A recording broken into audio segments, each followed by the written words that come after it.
কিভাবে দখল করা হয়েছে এক সময়ের প্রবাহমান রামচন্দ্রপুর খাল। এক পাশে সাদিক এগ্রোর স্থাপনা, অন্য পাশে রিকশা স্ট্যান্ড ও ছিন্নমূল মানুষের বসবাস। এসব স্থাপনার কারণে জলাবদ্ধতায় ভুগতে হয়েছে এলাকাবাসীকে। অবশেষে খালের পাশে গড়ে ওঠা সাদিক এগ্রোর অবৈধ স্থাপনা ভেঙে দেয় উত্তর সিটি কর্পোরেশন। তবে অভিযানের আগেই বেশিরভাগ পশু সরিয়ে নেয় প্রতিষ্ঠানটি। খালের অপর পাশে প্রায় ১.৫ যুগ ধরে অবৈধ স্থাপনা বানিয়ে বসবাস করে আসছিল কয়েকশো মানুষ। অভিযানের খবরে সকাল থেকে সহায় সম্বল ছড়াতে থাকে ছিন্নমূল মানুষগুলো। ঈদের এক সপ্তাহ আগেই তাদের সরিয়ে যাওয়ার নোটিশ দেয় ঢাকা উত্তর সিটি কর্পোরেশন। তবে নোটিশ না দেওয়ার অভিযোগ করেন তারা। আমি তো জানি না, কিন্তু জানি যে খালের জায়গা কিছু দেয় না দিয়ে আমরা আঙ্গ ঘরে যে অল্প কদিন উঠেছি আমাদের ভাঙ্গা যাইবার কাছে নালে উৎখাত করে দেবে, একটা মাল দরবার দিব না, তখন আমরা কি করব? 15 বছর মনে হচ্ছে এখান থেকে একদম রাবিশদা খালটা ভরছে, এখন এই যে বন্য সৌদির মতন হেরা নিয়ে হেরা মনে হয় সব নিয়ে আমরা স্বামী আছে, স্বামী নেই, অশৈল সব কি বাড়া দিতে খাতে অন আউট মানুষ এই যে দিগান কত সংকল লাগে। খালের ভিতরে হেডটা পড়ছে, হেডও ভেঙে দিতে হইব। একটা তো শুধু গরিবের লেগে পড়ছে, আমাকে লেগে পড়ছে, আর কেউ লেগে পড়ে নাই।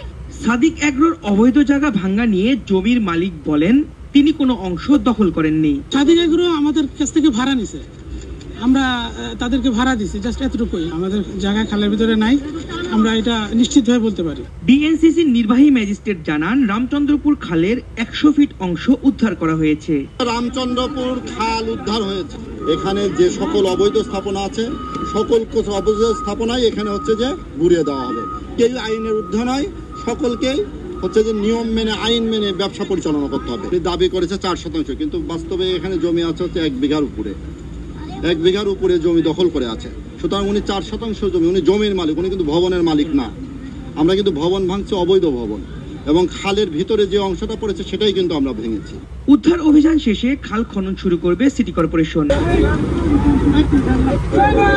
তাদের সাথে আমরা কথা বলেছিলাম, তারা আমাদেরকে বলছেন যে এই যে উচ্ছেদ অভিযান পরিচালনা করছে, এই উচ্ছেদ অভিযান কিছুটা হলেও যেই পশুগুলো রয়েছে ভেতরে, সেই পশুগুলো কখন নাগাদ ছড়িয়ে ফেলা সম্ভব হবে সেটা কিন্তু এখন একটা বড় প্রশ্ন হয়ে দাঁড়িয়েছে। এবং উচ্ছেদ অভিযান যদি চলতে থাকে, সেই পশু সহ উচ্ছেদ অভিযান পরিচালনা করলে সেক্ষেত্রে বড় ধরনের দুর্ঘটনার শিকার হতে পারে পশুগুলো এবং শারীরিকভাবে ক্ষতিগ্রস্ত, আহত হতে পারে, এমনটা ধারণা করছেন পশু বিশেষজ্ঞরা। কিন্তু তারপরও কিছুই করার নেই, সরিয়ে ফেলার জন্য আগে ভাগে সাদিক এগ্রোকে নোটিশ দেওয়া হয়েছিল, এমনটা দাবি করেছিলেন স্থানীয় যিনি কাউন্সিলর আসিফ আহমেদ। তিনি বলছেন সকালে তিনি পরিদর্শন এসেছিলেন, তিনি বলছেন এই যে খালের যে উদ্ধার অভিযান, এটি একটি চলমান প্রক্রিয়া। এই প্রক্রিয়ায় তারা ঢাকা শহরের যতগুলো খাল রয়েছে, অর্থাৎ 33 নম্বর এর যে আবারও কিন্তু উচ্ছেদ অভিযান শুরু হলো।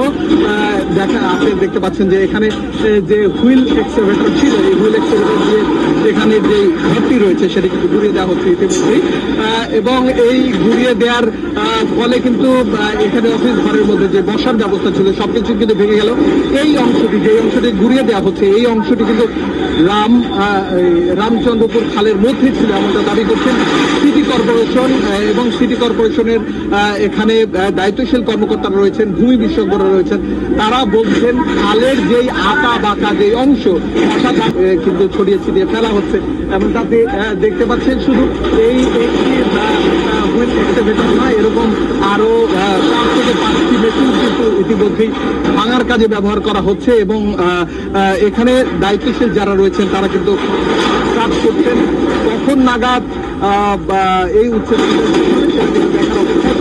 এরপরের অংশ, যেটি পরের অংশ যতটুকু রয়েছে সেটি এখানে যে হুইল এক্সকাভেটর কিন্তু কাজে লাগানো হয়েছে। তবে কতটুকু অংশ ভাঙবে সে বিষয়টি কিন্তু এখন পর্যন্ত নিশ্চিত করে বলেনি সিটি কর্পোরেশন। তবে রামচন্দ্রপুর খালের মধ্যে কতটুকু জায়গা সাদিক এগ্রোর পড়েছে সেই বিষয়টি চিহ্নিত করে কিন্তু তারা সামনে থেকে ভেঙে ফেলেছেন। তবে এই অংশটি সাদিক এগ্রোর এই অংশের পরেই কিন্তু গরু ছাগল যেখানে রাখে সেই অংশটি রয়েছে, এবং সেই অংশটি ভাঙতে গেলে গরু ছাগল সরানোর একটি ব্যাপার থাকে, অর্থাৎ পশু, যে পশুগুলো রয়েছে সরানোর একটি ব্যাপার থাকে। সেই বিষয়টি কখন নাগাদ কাজ করবেন অথবা কখন সরাবেন সে বিষয়ে কিন্তু নিশ্চিত করে আমরা দেখতে পাচ্ছি সরিয়ে ফেলা হয়েছে। এখানে ঢাকা দক্ষিণ উত্তর সিটি কর্পোরেশন এর একজন কর্মকর্তা রয়েছেন, আমরা যদি একটু তার কাছে জানতে চাই, আমরা একটু তার কাছে এটা ভাঙাটা শেষ করে আমরা এটা খাল আজকে কাটা শুরু হবে। এটা পুরোটা হচ্ছে যে আমরা ভেঙে দিয়ে তারপরে খাল কাটা শুরু হোক, তখন আমরা ব্রিফিং দিব। আজকে আপনারা পুরোটা ভেঙে ফেলে খাল কাটা স্টার্ট করে দিবেন? হ্যাঁ, খাল কাটা শুরু হয়ে যাবে আজকে এটা ভাঙা শুরু হবে, এটা খাল কাটা এই দিক থেকে শুরু হবে। আচ্ছা, আমরা কথা বলছি, ব্রিফিংটা করবো, আমরা একটু দাঁড়িয়ে ব্রিফিং করবো, অসুবিধা নেই, সকল প্রশ্নের উত্তর দেবো। ঢাকা উত্তর সিটি কর্পোরেশনের পক্ষ থেকে যারা দায়িত্বশীল কর্মকর্তা রয়েছেন তারা বলছেন যে উদ্ধার অভিযান শেষ করে তারা খাল কাটা স্টার্ট করে তারপরে সংবাদ সম্মেলন করবেন।